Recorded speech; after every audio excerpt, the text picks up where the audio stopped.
I guess you better get your gun ready. We're going hunting. And so I got these 2 tags. I think I shared them with you that day. And I was like, oh my gosh, I was just so excited for so many reasons. And hunting to me, like I'm sure a lot of your listeners, it's so much more than pulling the trigger and killing an animal. It's about the experience. It's about family. It's a spiritual journey. It's truly a journey that you can mark, life by, as you go through and and share that with others. Oh, you got her, dude. She's down. Let's go. Dude, I just shot a deer of a lifetime. Freaking smoked him. One with nature, and if you're a believer, one with God. Definitely gets your heart pumping. Boy, you are in trouble. Fall Obsession Podcast. All right, everybody, welcome back to another Fall Obsession Podcast episode. Super stoked to be back on here with you guys again. Our podcast is driven by our friends over at Elite Archery, and I'll talk more about them later. I am Sam with Fall Obsession, your host, and I'm super stoked to be here recording in person here in North Texas with my good friend Kelley Cato again. Welcome back to the podcast, brother. Thanks for having me. I'm excited to share the story. Yeah, we got another awesome story in store for you guys. If you guys have missed it too, Kelley has been on here with us before talking about his Texas Bighorn sheep hunt that he had back in 2004, I think it was. So that's a 2-part episode series, 61 and 62. You guys need to go listen to it. It's some of the best podcasts we've had on here, so be sure that you hit that up. Actually, I don't even think I've told you, but those episodes are the 3rd most downloaded podcast episodes we've ever had. Really? Out of 80 episodes. Wow, that's cool. Yeah. They're pretty popular, and folks have really enjoyed listening to them. So. Oh, great. I appreciate being able to get that documented and shared, and it was a good story. Yeah, good times. Absolutely. Yeah, for sure. So we are videoing this podcast too. This is not at all something that we've done before on our podcast. So This is definitely a first. But first off, thank you for hosting us in your shop out here. Thanks for coming out. I got an awesome little setup here in your I don't know if it's your man cave, but kind of your man. It's my shop. Your shop. Yeah, it's just a shop. Yeah, so. It's just a shop. But if you guys are watching the video, you will see there is a freshly killed pronghorn head sitting on the table here between me and Kelley. And if you guys are listening in the audio and you want to see it, go check out the YouTube video of this podcast. It's all recorded, like I said. But man, so you killed this thing just a few days ago. Like it's barely out of the field. It's not even, obviously not even at the taxidermist yet. Yeah, that's right. And after this is over, that's where I'm going. I'm going to the taxidermist. So we caught you just in time. Just in time. Yeah. So I shot it on Saturday, and today's Monday. So it's two days ago, or I guess something like that. Yeah. Man. So this is, and I know we'll get into it, but you're kind of on a journey right now to accomplish something that very few even have the opportunity to do in the state of Texas. I'm so blessed. So why don't and another thing we're going to do here on camera in front of everybody, and we're going to learn this together somewhat. Oh, yeah. We're going to score this thing roughly. I'm no official score, but we're going to see what he tapes out at. Yeah. So that's another interesting aspect of this. But to start, tell us why this hunt was important to you. What led up to it, and why you wanted to kill this thing in Texas, of all places. Absolutely. So, like you mentioned before, and your listeners can go back on that podcast. In 2004, I got the opportunity to hunt desert bighorn. It was a draw through the Texas Parks and Wildlife. I didn't win the Grand Slam where you get it all, in one draw, but I wanted to accomplish that, get a Grand Slam, since my outside of the whitetail, the pinnacle of that was my first animal in that series, which is the desert bighorn. Yeah. And so I kind of started where everybody else finishes. I started with the big guy and then came back down, and was just truly blessed, and that was just amazing. But just here lately, getting closer to retirement and some other things going on in life, and you get to thinking about being more purposeful with your decisions and things to go do and things that you want to get done in your lifetime, you know. And completing the Grand Slam was at the top of my hunting stuff. You know, I've spent a lifetime hunting, and you know, I thought, you know what, I got to be purposeful and really start seeking that out. Yeah. And so I've got the Desert Bighorn, and I've got a Whitetail that I shot off a place right next to the historic Wagner Ranch. So both of those are great stories. And then so my cousin actually set this hunt up. Anyway, he put one of the farmers out in West Texas. He put that property in this wildlife program. Yeah. I want to say it's WDA, but I don't know. I can't remember. He put that land in that program, and did some surveys and stuff, and we'll have him on later. Yeah, absolutely. To talk about that program and what it does for wildlife in Texas and stuff. It's a great deal.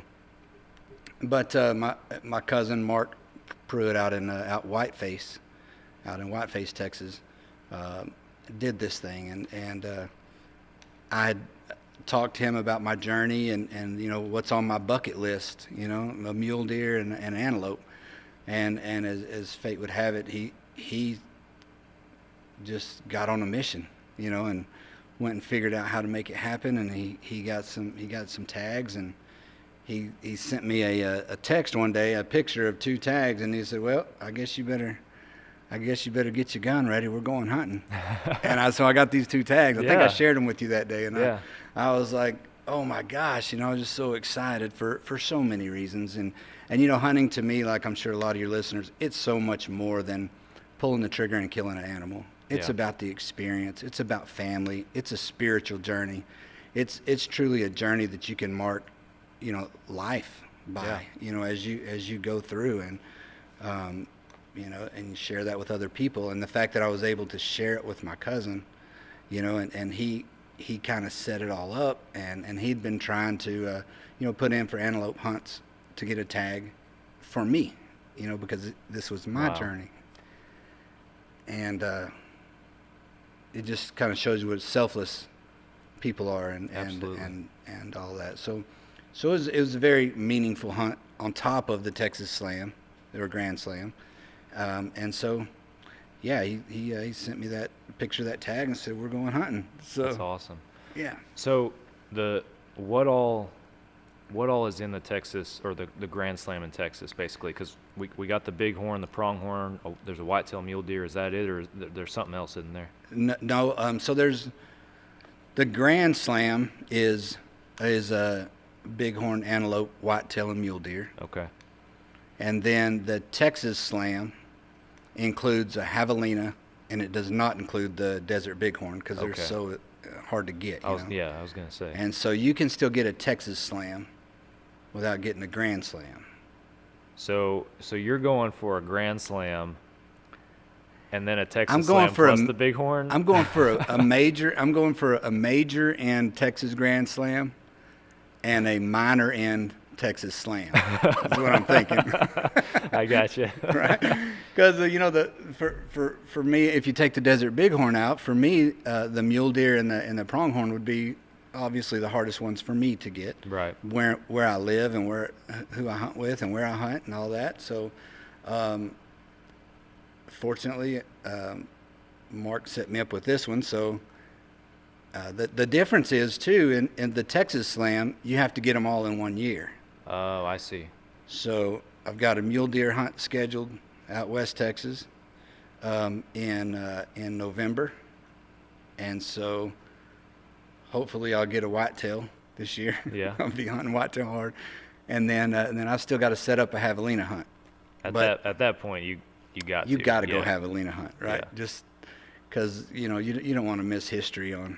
Well, I mean, you got to capitalize on it just after this alone, because pronghorn hunting in Texas, it's on the rise. I from what I understand, but it up till now, it really hadn't been something that I feel like it's been more in trial stages and trial seasons and stuff. Is kind of, and I don't know a whole lot about it, but from what I do know, that's kind of where it's been in recent years. Yeah. So. Yeah, even people that were living that I spoke to in Lubbock and Levelland and Whiteface and Morton, Muleshoe, people out in that area.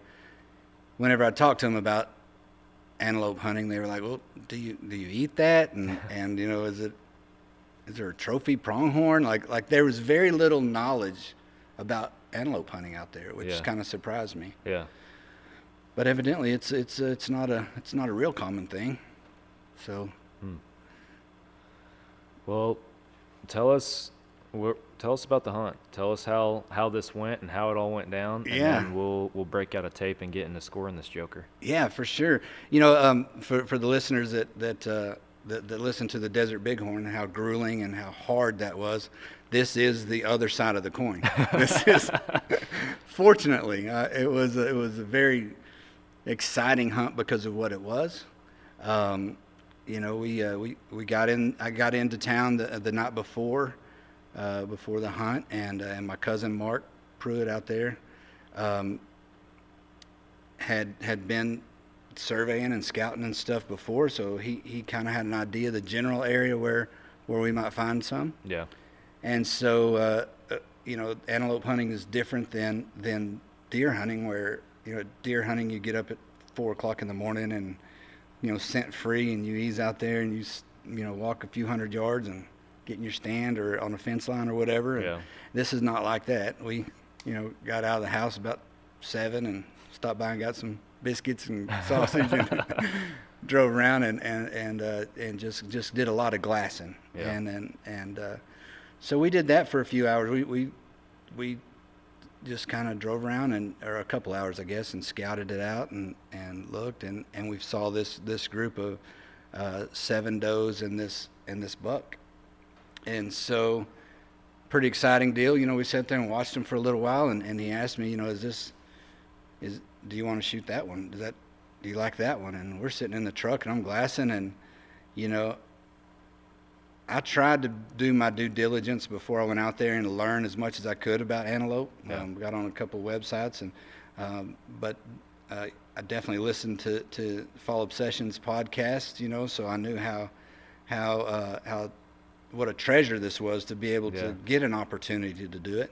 And like we spoke earlier, it's different whenever I can shoot 500 yards, 600, you know, versus 50 or 60. So not the same as a bow hunt, but I did. I understood what I had the opportunity, and so it was opening morning. So I did, you know, like so many hunters do, where they start wondering, well, do I wait for something bigger, or do I capitalize on this opportunity? You know, and so I had that internal dilemma back and forth, and I just kept looking at him, and I thought, that's exactly what I think an antelope looks like.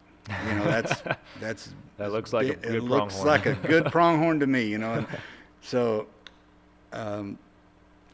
I told him, yeah, that's the one I want to get, you know. And of course, our rangefinders were no good at that point because they were so far away.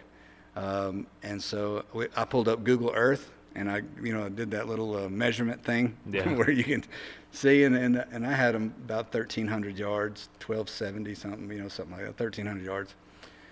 I can't shoot that far, so out there it's so flat, man. It's just like a mirror, like a glass table, you know, and there's not a lot of elevation changes, and so we looked at them and thought, man, how are we going to close this gap? They were in a plowed field. It was red dirt turned over, so they stuck out like a sore thumb, which stands the reason that anything else would stand out like a sore thumb. Yeah. You know, and so we decided, well, we'll drive around, and there was a peanut field. So you know you're not in good hunting area whenever, or for concealment anyway, when your biggest thing to hide behind is like 6 inches, and you're a 230-pound man. And so, but that's what we had. We had the peanuts. So the peanuts were 6-8 inches tall, and we drove around to the field, and we saw where they were, and there was just enough maybe the curvature of the earth. I wouldn't even call it an elevation change, but more of a curvature of the earth. It was just, and so, I could see, they could definitely see. When we pulled up there and stopped, two of the does stood up and were watching us. A couple of them were bedded down or whatever, and all I could see was this guy's antlers or horns sticking up on top of the peanut field. Yeah. So he's in a plowed field. There's a peanut field in between us, and then there's more plowed field. So Mark and I get out, and we make a plan.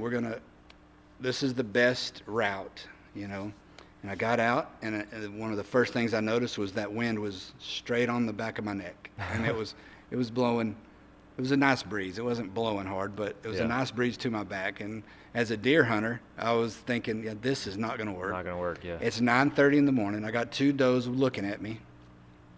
The wind is to my back. The cards are stacked against me here. Yeah, I'm with my cousin, and we got guns and tripods and rangefinders and binoculars, and my cousin's not a small guy either.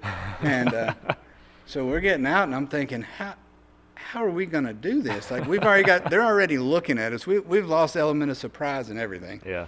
We're coming, our backdrop is the pickup truck, we are not something that they see a lot. So I was kind of curious, like, how are we going to do this? Well, Mark had gone out and, after listening to your podcast about the antelopes and stuff and the success y'all had with the fan decoys, we were talking on the phone and said, man, we got to get our hands on a fan decoy. And so he went to buy Cabela's there in Lubbock, and they had one left, so he got it.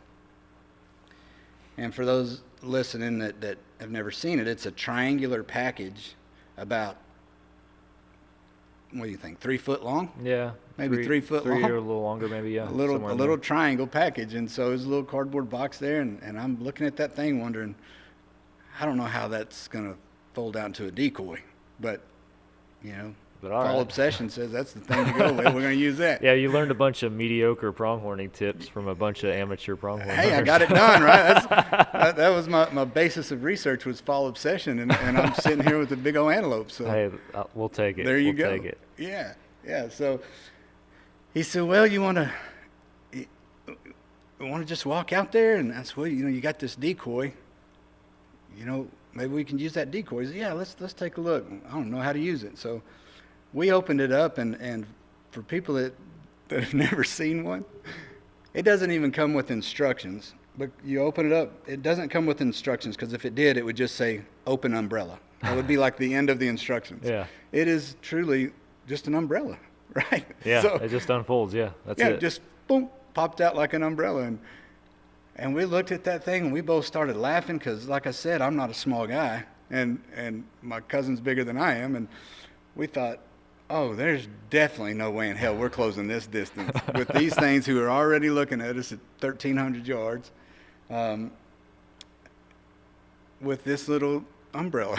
But you know what? Opening morning, first day, it's either going to work or it's not. We're going to learn some lessons, and that's what hunting's about, right, is learning and putting that in your Rolodex and going from there. So that's what we decided we were going to do. We're going to pop this thing out, hide behind it the best we can. So if you can imagine two big old boys walking behind an umbrella trying to close the distance, and so we take off walking, and we stop about every 100 yards, and we're walking single file, I'm trying to hide behind him, and he's trying to hide behind the little umbrella. And about every 100 yards, I'd lean over and glass. Yep, same two does still looking at us. Everything else is still asleep or whatever, so we keep on moving. And we kept closing the distance. We walked all the way up to the peanut field, and that was where our waypoint was going to be, the peanut field. We'll get there. We'll range them from there. We'll try to come up with something. Yeah.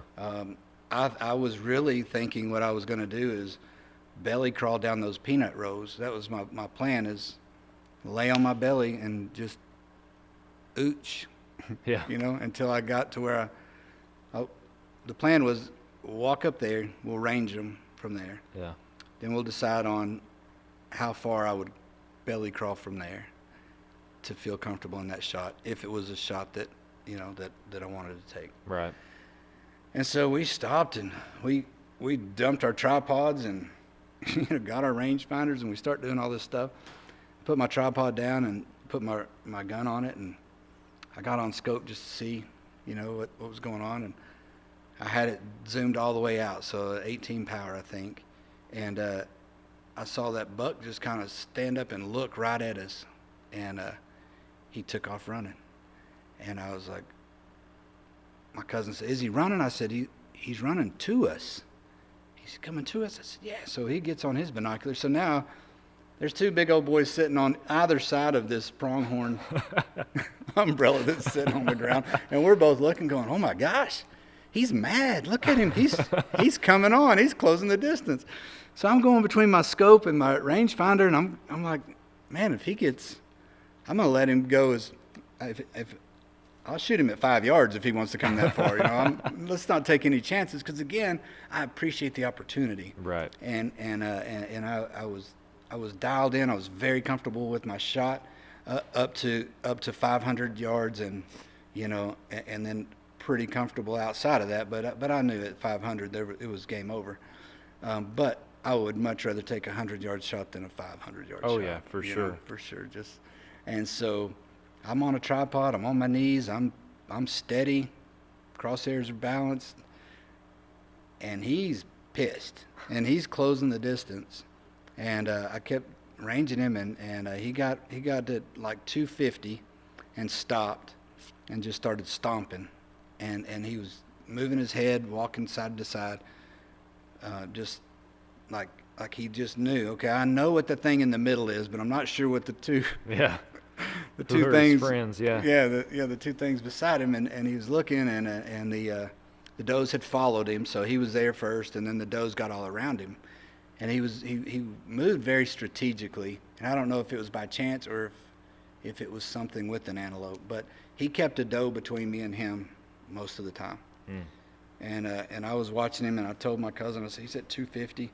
If I get a broadside shot with no does in the, in this flight path, I'm gonna take it. Yeah. Like, yeah, put him down. So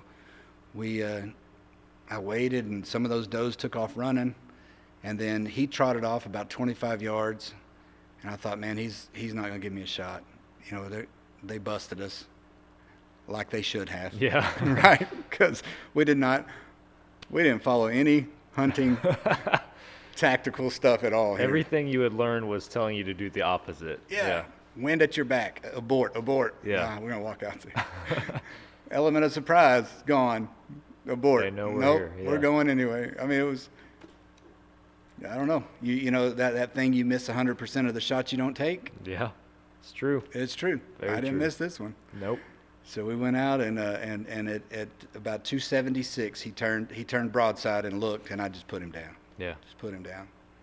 Did he drop right there, or did he run? He ran out of instinct. He probably went 20 yards and then just face planted. I mean, he didn't fold and buckle right there. He ran about 20 yards and then plowed dirt. Gotcha. So I was just like, I can't believe that whole thing just happened. Like, we just, First morning, just 2 first hours stop, got in, it done. Yeah. But it was still emotional, and it was still like every hunt where you just think about the blessing that you were given, and the opportunity, and the people you're sharing it with, and the preparation that goes into it, and the hours of studying, and the hours of range time, whether it's bow or rifle or whatever, and the kill is such a small part of it to me. It's I don't want to say anticlimactic. It's part of the journey, but it's the journey that I love so much. Yeah.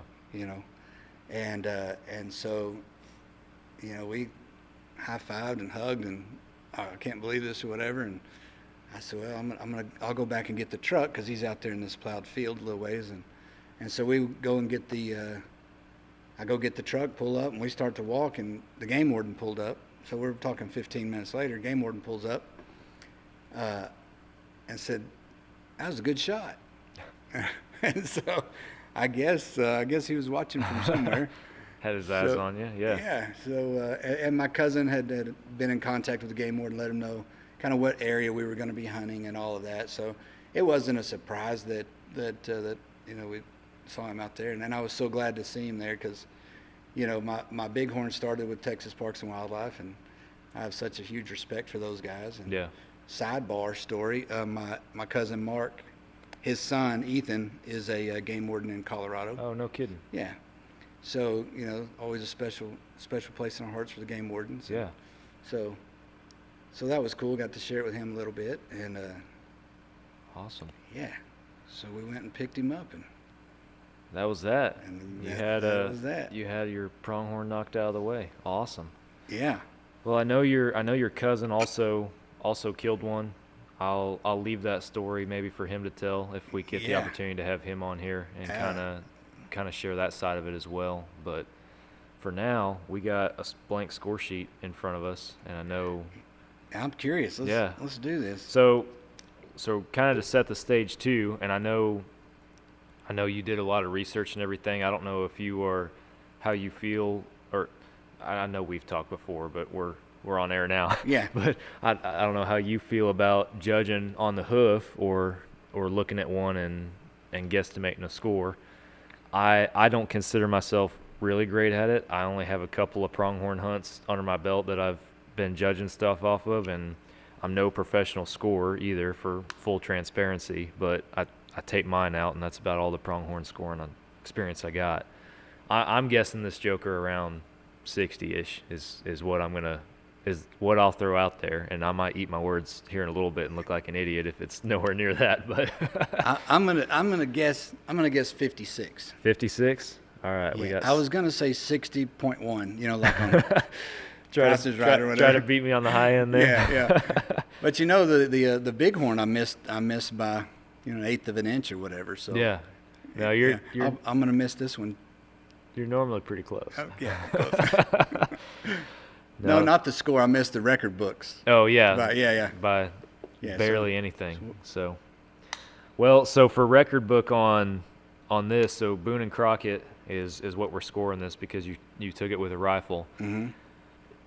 I looked up before I came over here. I was like, well, what's minimum record book for Boone and Crockett? What is the record? And it's a very narrow window apparently. The minimum to meet the record book, I believe, is 80. Is wow. what they have it set at for Boone and Crockett. Pope and Young Okay. is 66. Okay, that's what I saw. Was But 66. Boone and Crockett is 80, and the Boone and Crockett record, according to their website, what was on there, what I saw is only like 82. So Wow. that's a very narrow window that some Absolutely. guys are in right now. So, and as for Pope and Young, I don't remember what the record is. I think it's somewhere in that 80 or 90 range, but somewhere in there. But I took. We kind of talked earlier, but for those of them that's listening, I took the same approach to antelope as I did with deer, which is don't look at the antlers. Once you make a decision, that's the one. yeah, Just don't look. And so, one of his what do you call this? Cutters, The yeah. cutter is broke off on his right side. So.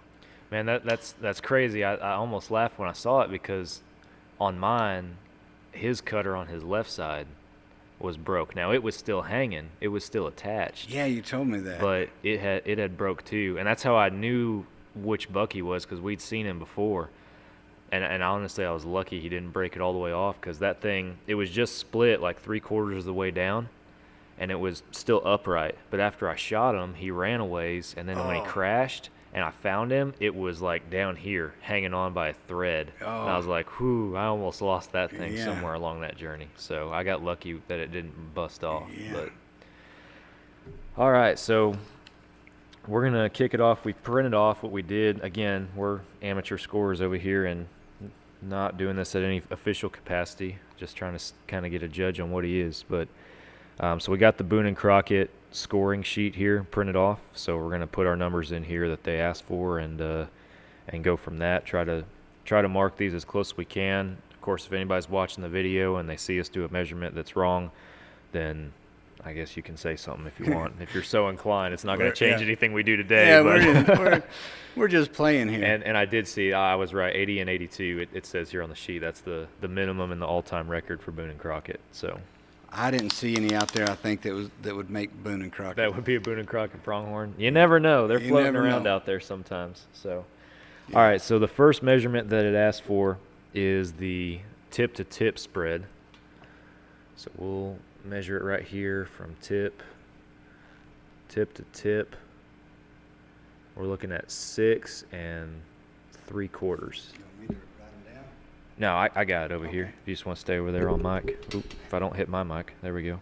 Something that was interesting about these horns is that I learned was they're made out of hair. Yeah. And I guess, like you said before, you're going to take some pictures. Yeah, we'll get some good pictures. And where for that sure. cutters broke off, if you can see the hairs sticking up. Here, we'll move that. Get a little closer if you want to stand up. Oh, I can sit down. Yeah, but you're going to get a picture of you can see the hairs coming out from where that that was. Yeah, that's pretty neat. Yeah, I don't know if I've ever really seen that before. But yeah, apparently their hair just like grows into it or something like that. It's super weird. These critters are weird. And I forget who it was who said it, but they told me one time, they were like, pronghorn serve zero purpose. He's like, I don't understand why they exist. He's like, they're just out there and they just wander around. That's all they do. They don't do anything else. And he told me that, and I was like, he's not wrong. Yeah. All right, so the second measurement is the inside spread. So I'm assuming, it doesn't tell me anything else, so I'm assuming this is like a whitetail and just the greatest inside spread measurement, which would be somewhere right in here, coming to about right there. We're going to call that 9 inches. And if you guys are listening and not watching, I apologize if there's some silence in between measurements here, but like I said, we're writing stuff down and measuring and doing all that good stuff. So, all right, so length of horn is the next one. And they have you measure so you can see on the bases how his hair kind of comes up and everything. So you measure on the outside, and you're basically finding, because this is hair, there's some gaps. So you're basically finding the highest point up where it's consistently all the way around and going from there. So. And while you're measuring that, I'll tell you, because of this I'm assuming it's because of the program that my cousin was enrolled in with the WMA, or whatever it is. Yeah. We had to take out the front 2 teeth, the 2 middle teeth on the bottom. Interesting. They don't have, antelope don't have top teeth. They just have the bottom teeth. They still have that palate or plate, kind of like a whitetail does? Yeah. Gotcha.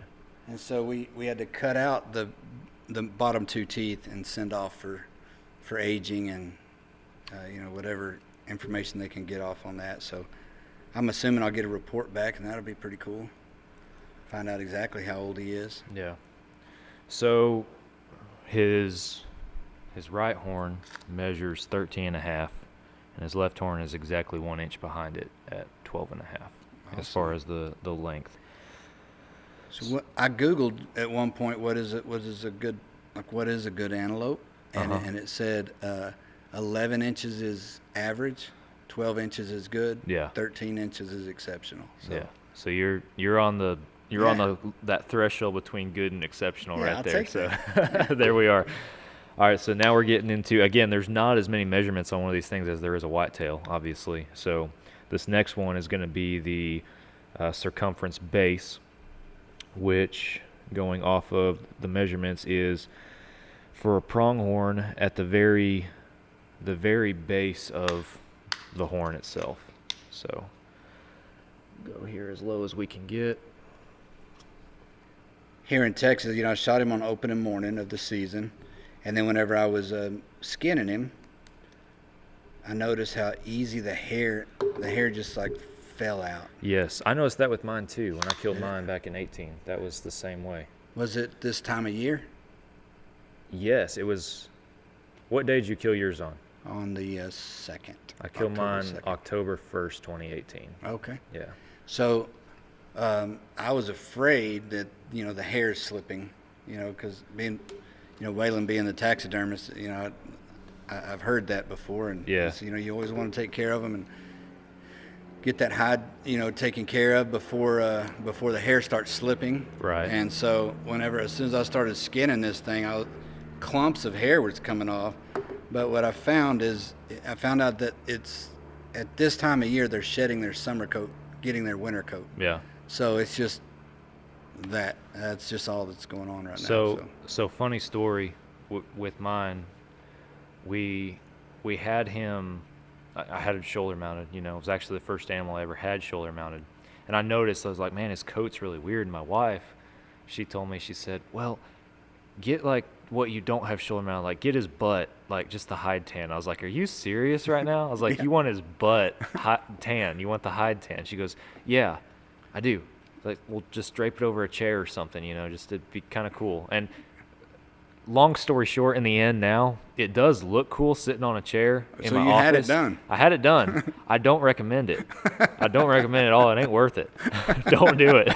Because, it looks cool, but the second you sit down, you come off with antelope hair on your back. Yeah. So you can't, it's got to be in a chair nobody sits in. It's decorative only. It's not worth it. Just shoulder mount them and that's it. Just be done with it. So that's my recommendation. So his circumference, both bases, for my measurements, I'm measuring the same 6 5/8 is the circumference on both bases. So the next measurement, again, we're going off of circumferences, is going to be the first quarter. So with a whitetail, you measure the bases, and then I believe you're measuring like in between each time. So with him, we measure the base, and then we're going to come up to kind of right in here below his cutter, and we're going to measure again, is according to the fancy diagram that Boone and Crockett's got here. So awesome. And you were able to just download that off of a website and print it off? So Boone and Crockett has, for anybody interested, they have all the score sheets for any animal that they have that you can score. You can go to their website and you can print them off. Any score sheet you want. So whitetail, bear, moose, elk, you name it, they got it. So if anybody ever wants to have a score sheet handy, or you're wanting to just tape your own animal out just to get an idea on what it is, because that's what I did with Pope and Young. Pope and Young has a similar thing too. So you can just go to their website and download a score sheet. So we got 6 inches on the left one and 6 1/8 for this first quarter circumference. An eighth is a difference here. So second quarter is going to be above the cutter right here after it comes back in. So that one's looking like 4. We'll go 4 1/8 on that one. He does, and again, I have only had my hands on really one good pronghorn, and that was my own. So I don't know if I'm the best judge. The left horn's the same, 4 1/8. Well, you got a point of reference. I have a point of reference, but I guess my point being, what I was going to say is, to me, he looks heavy. Like, he has a good strong amount of mass. And I don't know, from the video they can tell really well, but it's the diameter of your fingers right there. So turn it that way too. Yeah. All right, so the circumference, we got the third quarter, which is going to be the last circumference measurement, which is going to, it looks like it's right here where he starts to kind of hook on each side. So right here toward the end. Yeah, his left hook is broke off just a little bit. Yeah, too. He's rubbed that off a little bit. Oh, it's 1 inch shorter, so I'm guessing an inch. Yeah, somewhere in there probably. He's a relatively symmetrical goat. He does, this one, his left one does start the curve a little earlier than this one. So I don't know exactly how that would have played out, but all right, so this one we got 2 3/4 for the left one for that final circumference measurement. And on this one, about 2 7/8. So just slightly bigger. So a 1/8 difference again. All right, so the last measurement that they have is the length of the prong. So the cutter is what they're calling the prong, and we're going to measure all the way from the back of the horn to the very tip of the prong. I believe on the outside. If I'm wrong, somebody can comment on here and be a Debbie Downer and correct me. Yeah. For 4 inches on the nose for the left one.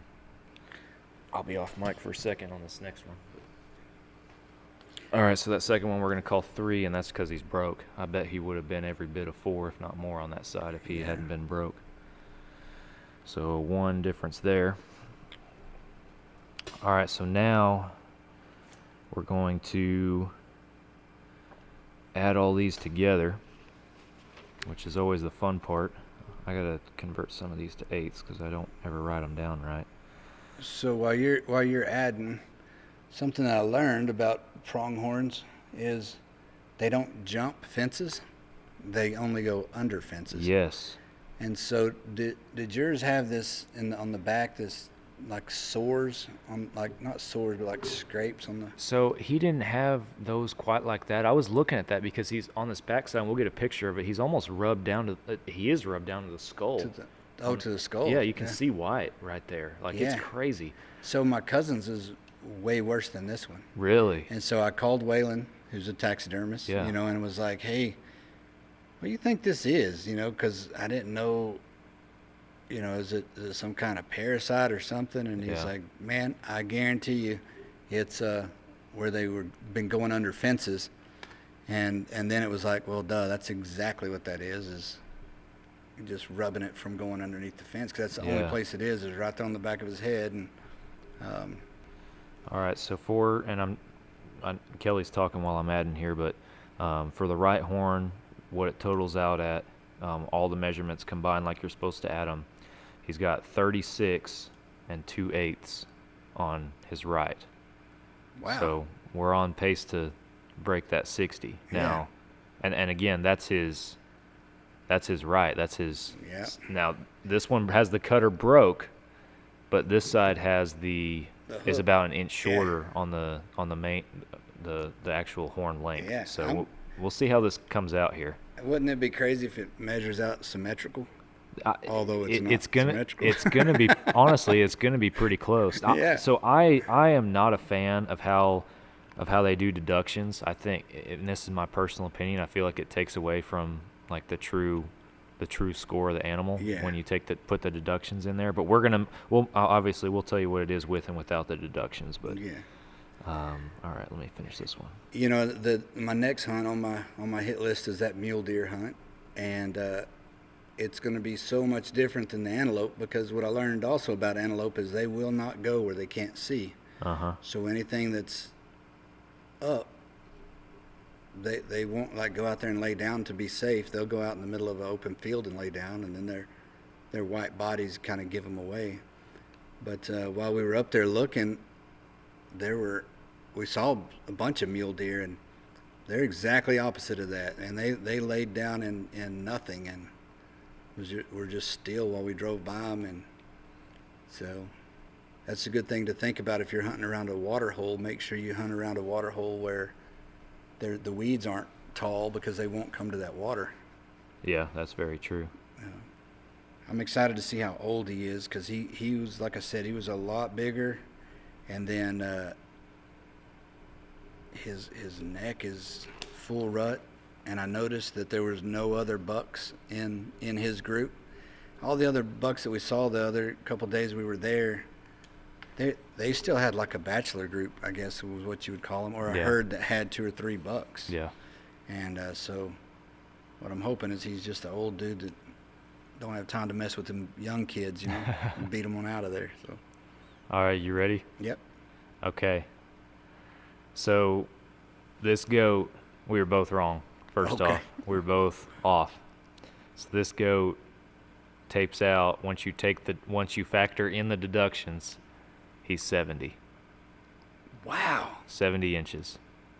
And honestly, I think a lot of that is the mass. I think the mass is what gives him 70. Yeah, that's what I noticed too.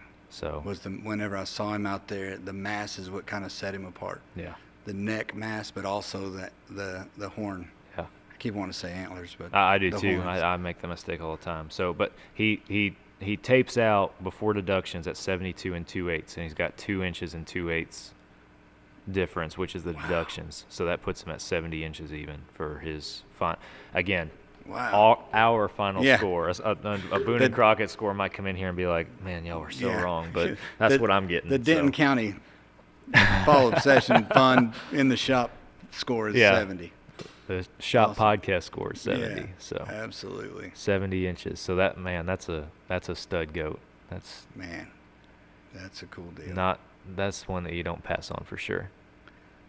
So that score really it surprised me. I knew he was going to score well because of the mass, like you said. Yeah. But I looked at the mass and I figured he'd be in the 60s, but again, I was going off of mine, which probably isn't quite. I mean, the bases are probably similar, but he's not as heavy all the way through as yours, but he's taller.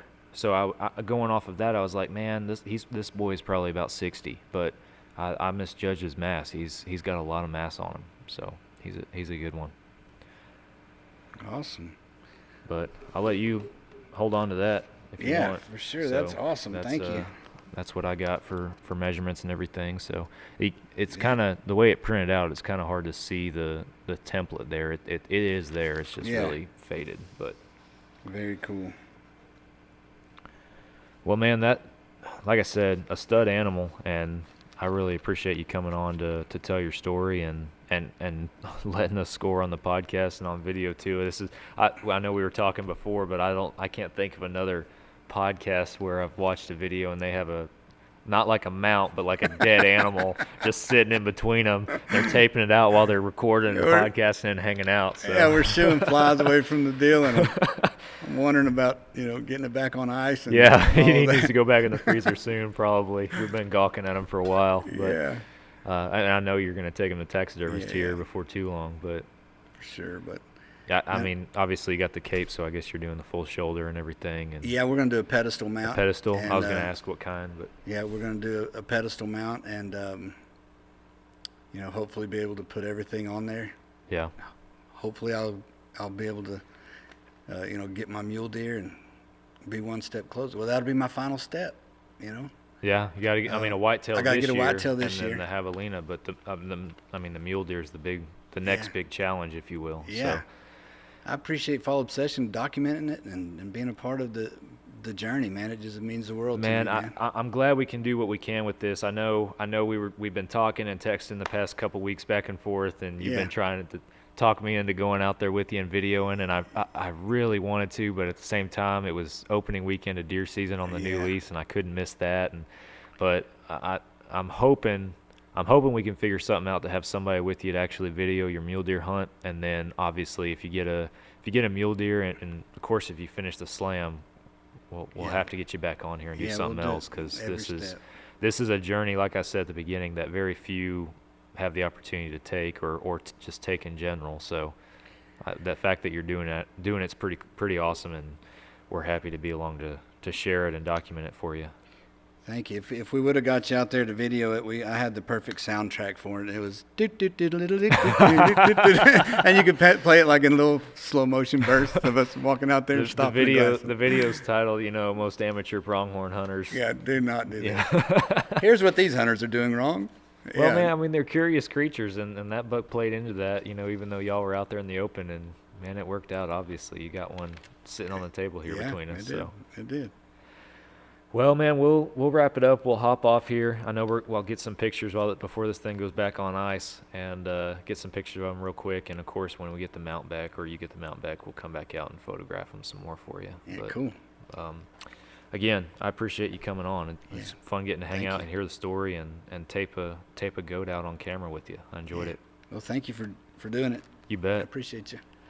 All right, guys. Well, thank you all for listening or watching. If you're watching the video, if you're just listening and not watching, I encourage you guys to go check it out. It's a pretty cool setup that Cato's got here, and then obviously you get to see the goat and all that too. And some of this stuff might make a little more sense when it comes to the taping out if you're watching. But appreciate you guys tuning in. If you haven't already, go hit that follow and subscribe button on whatever platform you're listening or watching on. We're on all major podcast platforms, as well as our website, fallobsession.com, and our YouTube channel.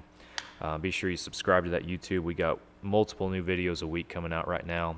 If you go to our website, fallobsession.com/podcast, you guys can find a form on there you can fill out in addition to seeing all of our podcast episodes and the videos that we've done and stuff.